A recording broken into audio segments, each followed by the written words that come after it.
Hello, hello, this is Fear Dragon coming at you with another StarCraft 2 netcast. Today we have a Terran versus Zerg. This is game number 4. If you have not seen game number 1, game number 2, or even game number 3 of this series of MVP versus VortiX, go ahead and check those out first.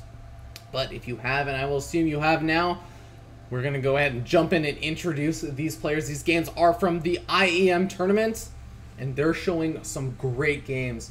Spawning down here in the bottom left-hand corner of Cloud Kingdom, we have the baller blue Terran player. His name is known throughout the StarCraft universe. He is a god amongst men in terms of Terran players, holding many GSL Code S titles.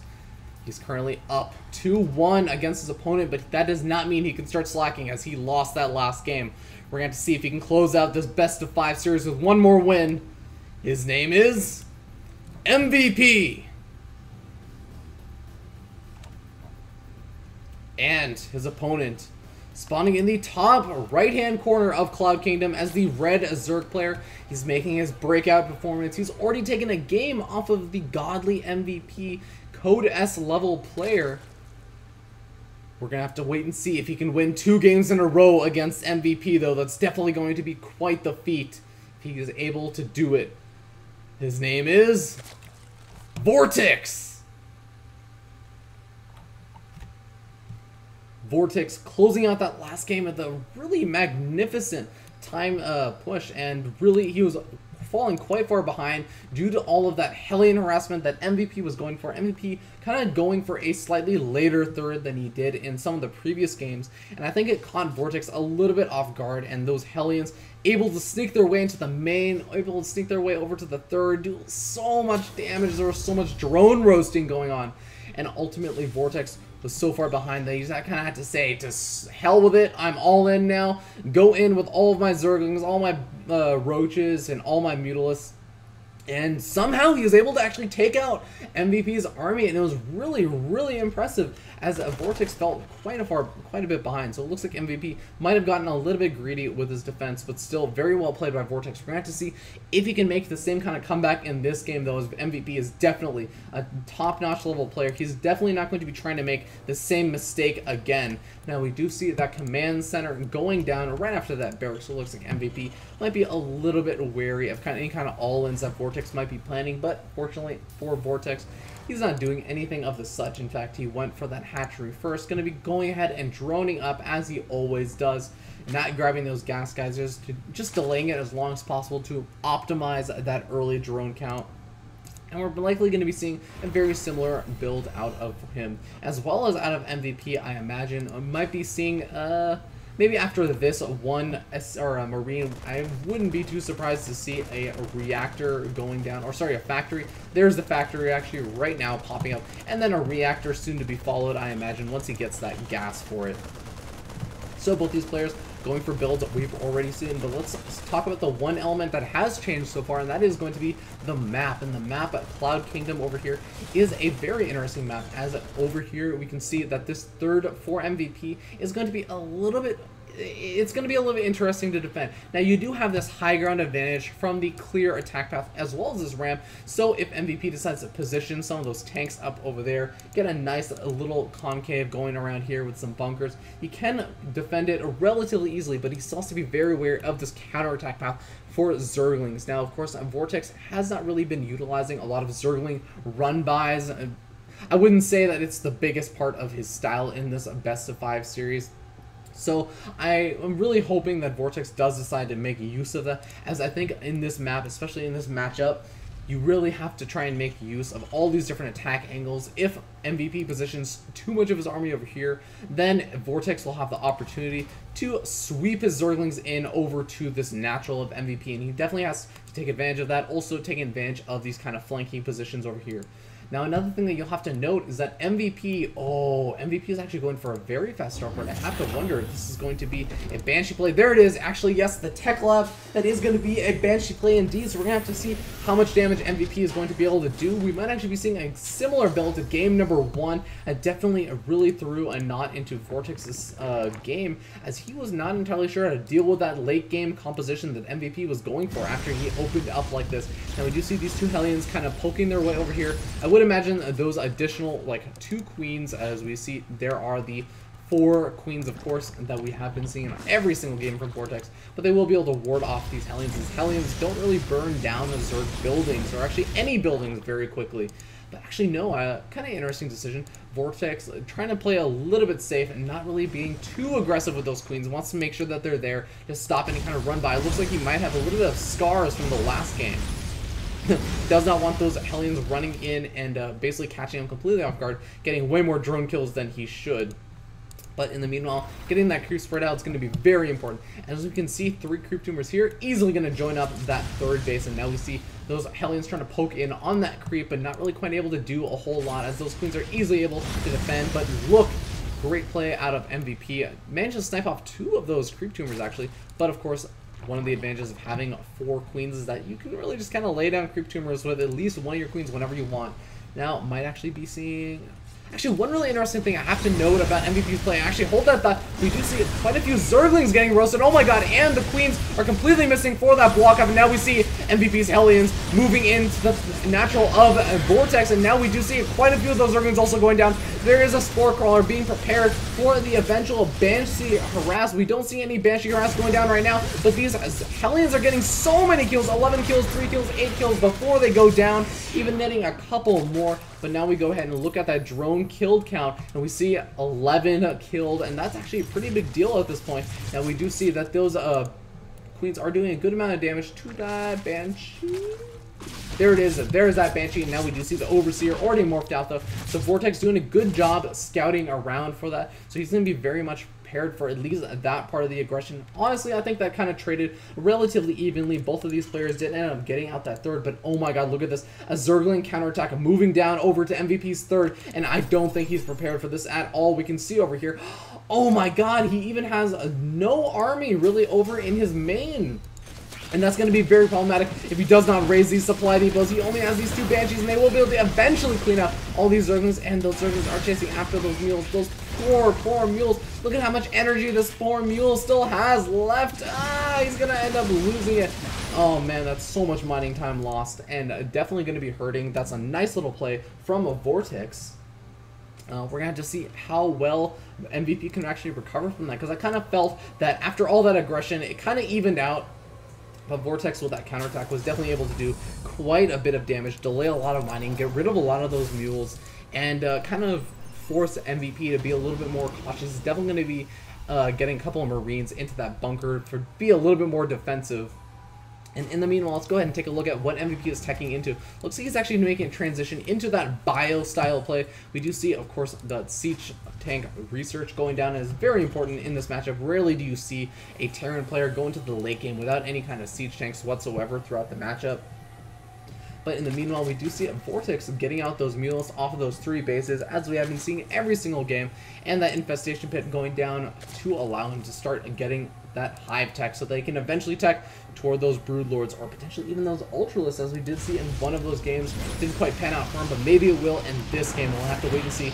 Now those mules able to seize that map control with that air control, definitely able to take out any of those Hellions that we're trying to pick off all those creep tumors. That's going to allow him to explode forward with that creep spread, as we have been seeing him do in quite a few of those games. And you have to know one thing about MVP this game is that he does not really have a large Marine count. We can actually even see VortiX actually feeling comfortable trying to trade a little bit with all this Marines over here with just the Mutals, but we do see the stim being forced out from VortiX.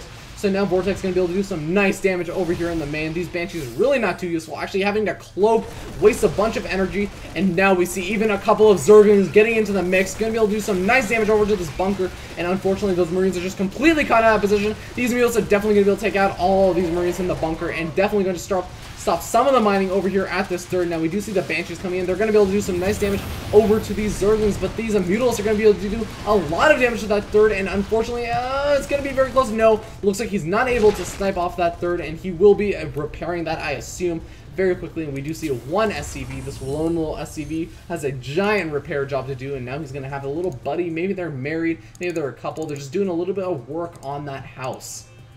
Definitely want to pay off that mortgage before that command center ends up burning down eventually. And we do see the Mutalisk count of VortiX has dwindled a little bit. We do see only 5 Mutalisks left, and that's going to make it a little bit hard for him to put on any kind of additional harassment. But you have to remember that Hive Tech is already starting. It's almost finished, actually. Only 30 seconds left in it. So as long as he can delay MVP from doing any kind of really big aggression and try and delay any kind of drop plays that MVP might be doing along the top side or the bottom side, he will be in a fairly good position to get out those Broodlords, because he's already getting out some of those Infestors. That's definitely going to help against any kind of drop play that comes out. Now, let's go ahead and take a look at the upgrades. These upgrades are so important. We definitely saw the upgrades work out in MVP's favor in game number 2, I believe. But in this game, it looks like VortiX going for those 1-1 upgrades. Almost finished with a +2/+2 on his Zerglings. In the meanwhile, actually starting those +1 air weapon upgrades for his Mutalisks and eventually for his Broodlords. Actually, no Broodlords coming out. Looks like it's going to be the Ultralisk Cavern. So now again, he's going to go try his luck with those Ultralisks. We'll end up seeing whether this is going to work out for him, as I think it's going to be an interesting decision on this map, considering there's a lot of chokes on this map, and it can be very difficult to use Ultralisk properly.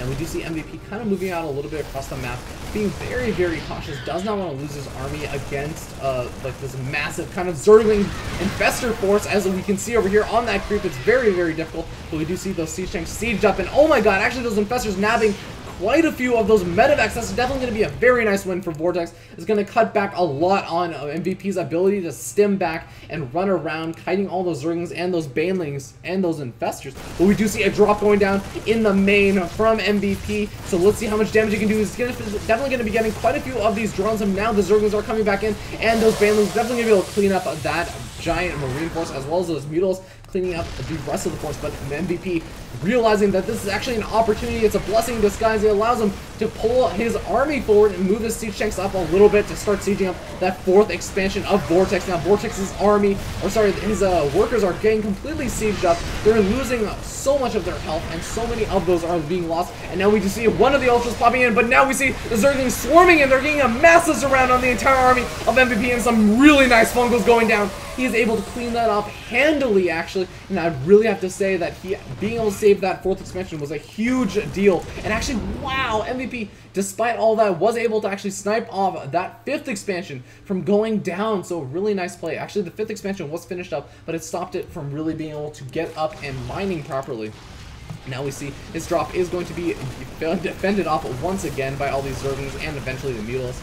So some nice drop defense from VortiX. We can already see he's up pretty much at max supply, and he's already sitting on those Ultralisks. Go ahead and take a look. You have to remember, he's been pumping all those melee attack upgrades and those Carapace upgrades, so he's sitting at +2/+2 with +3/+3 finishing up soon. With that chitinous plating, that's going to make those Ultralisks so freaking strong. But these Banshees are definitely going to be worth their weight in gold, especially since look at how many kills they've gotten. Wow, and even though they are both going to be picked up now, he has been delaying quite a bit of mining, and it's definitely worth it. And honestly, MVP is also delaying a little bit. He should realize that VortiX is pretty close to max at this point, and honestly, MVP still has to catch up in terms of maxing out on his army. He is trying to take this 4th base as well, but look at this. MVP positioning his army over at this 3rd base, and now VortiX really trying to decide where to attack. I think that he could actually get some really great damage with the Zergling run by over to that natural, at least attempt to see how many Zerglings he can get into that main. He definitely do a lot of damage, but unfortunately it doesn't look like he's going to be going for that, as the sensor tower especially is going to be very, very useful for MVP to realize where exactly is VorTX's army, as he can see exactly where it's positioning, where it's getting ready to attack, and now he can see it right there. The Ultralisks are leading the charge with that chitinous plating and those +5 armor upgrades. Oh my god, they're doing so much damage, but look at those Infestors. They're getting some good fungals, but they are all dead now, and that's going to hurt VortiX so much. Unfortunately, for MVP, he does end up losing his 4th expansion, and now VortiX, realizing that he's lost quite a few of those infestors, can just retreat after taking out that 4th expansion, and I think that's a very wise decision. He realizes that he has the economic advantage in this situation, considering that he has his 4th expansion up and has been able to fend off quite a few of those drops. If he can just manage to take this 5th safely and fend off against any kind of big counter aggression like this, he will be in a good position, but I'm not sure he's going to be able to do it. It's going to be very difficult. He really is going to come down to a lot of the positioning, as these Ultralisks are so positional dependent. But look at this, MVP getting such a nice spread. If VortiX does decide to go for it, I really hope he doesn't, as it's going to be so difficult for him to defend if he just decides to go for it when MVP is positioned so beautifully. And now we see some really nice harassment, realizing that VorTX's army is basically all melee based, with bar the exception of a couple of those infestors that are just now popping and a couple of those Mulas. So that does mean that he can do some nice harassment on this high ground, and look at how much damage VorTX's army is taking. Even though he is pretty much maxed out, he does not want to be losing all this health on these Ultralisks. These Ultras need to be tanking damage for later on, but he needs to save this 5th expansion. Oh man, this is such a difficult position for VortiX, and it looks like he might just have to commit or cancel this expansion. He needs to make a choice. He's being so indecisive, and now he is trying to clean up this drop over here, and he's definitely taking a lot of damage and even backing up again. Oh no! Oh no! VortiX, we can see this game slipping through his fingers as MVP is starting to reestablish that 4th, reestablishing this fantastic position, but he does have a couple of Broodlords, only 3 out right now. That is going to allow him to push back MVP's force, and wow, actually managing to get up that 5th expansion finally, but we do see a drop going down over at the 4th expansion of VortiX. Now we do see that he is not responding. Oh my god, it looks like he is just going for it. The Broodlords actually getting cleaned up, completely out of position, as those Ultralisks are actually quite a bit far behind. And now we do see the Marine Marauder force is quite low on health, but these siege tanks are providing the depth that MVP is going to need to defend against that big Ultralist Zergling army. And now with all their Ultralisks completely cleaned up, the drop and managed to pick off that 4th expansion, I'm not sure if VortiX has what it takes anymore to come back into this game. This 4th expansion for MVP is now up, starting to mine, and unfortunately for MVP, or sorry, for VortiX, he's also not in a very good position to defend against this, and we can see the Marines moving in, running up, picking up all these drones, and even though there are a couple of Zerglings over there, there isn't a really nice fungal. He is going to be able to clean up this little push, but still at the same time, at what cost? We can see another drop going in into the main, kind of doing a little bit of harassment over the 3rd, stopping almost virtually all mining for VortiX. Look at this. He is sitting at, look at this comparison of 2,000 minerals per second to 300 minerals per second. It is not even close in terms of income. And VortiX is dwindling in supply. The only advantage he really has at this point is the fact that he does have these Broodlords. But look at this. There are already Vikings out on the map, and definitely not enough Corruptors to really be able to defend against the incoming Viking hand that's definitely going to be surging up. And look at this. Oh no, he cannot afford to lose these infestors. Any chance he has at this game being won or as some kind of comeback is going to be lost if he ends up losing too much, and even losing the 4th hatchery, or sorry, the 5th hatchery that's acting as the 4th now. Oh man, this game is falling apart for VortiX, and I have to say he's in a very, very grim position now. And we do see a nice little comeback, or a, sorry, I don't even know what to call this. I guess a little, this is like the Call of Duty force, the little squadron of 4 Marauders. The battle's already kind of won at this point, but hey, you might as well do as much damage as you can. Try and get enough kills to build a nuke. Unfortunately, it doesn't work. Unfortunately, it doesn't work like that. But wow, we do see the final engagement over here. There are quite a few Vikings, actually quite a few Corruptors. They managed to do some good damage to those Vikings, but the Marine count is just a little bit too high. And even though the infestors are there, they are not able to get off any of the fungal growths that they really need. And those Marines are able to get right underneath the Broodlords, being able to do a massive amount of damage. And even though the Zerglings try and come in, pick off quite a few of those Marines, that Planetary Fortress really worth its weight, getting 30 kills. A lot of those, even though a couple of those were Broodlings, quite a few of them also Zerglings, able to fend off that big aggression that VortiX was trying to do as this kind of last-ditch effort. And GG, well played. Good luck in the finals. So very well mannered from VortiX, and that is actually going to put the series into 3-1 in MVP's favor. So he's going to have taken this series. Very well played. Wow, a really great series. And oh my god, did I have the... Don't worry guys, I'm using Sony Vegas, so you know what? You won't even notice that the fact that I've had that replay bar completely visible this entire time. I'm gonna go ahead and put a nice little overlay over it. But thank you so much for tuning in. Hopefully you guys enjoyed that best of 5 series.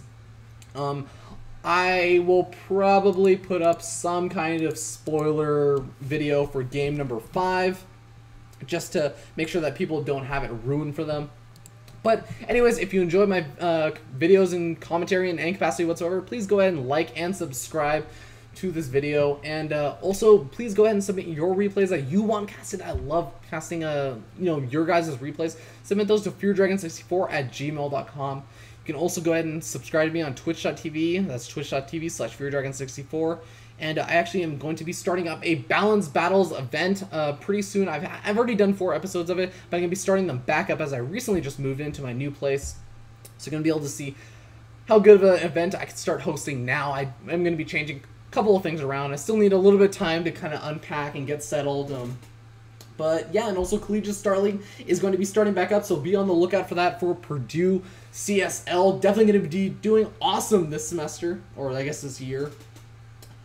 But yeah, that's pretty much it. Thank you guys so much again for tuning in. Please go ahead and leave any kind of comments that you have about any things you liked or disliked about the video. Can you hear my fan roaring at max sound? Oh man, it's so loud. But anything else, like you don't like my voice, preferably stick with things that I can actually improve on. But anyways, that's going to be it. That's all.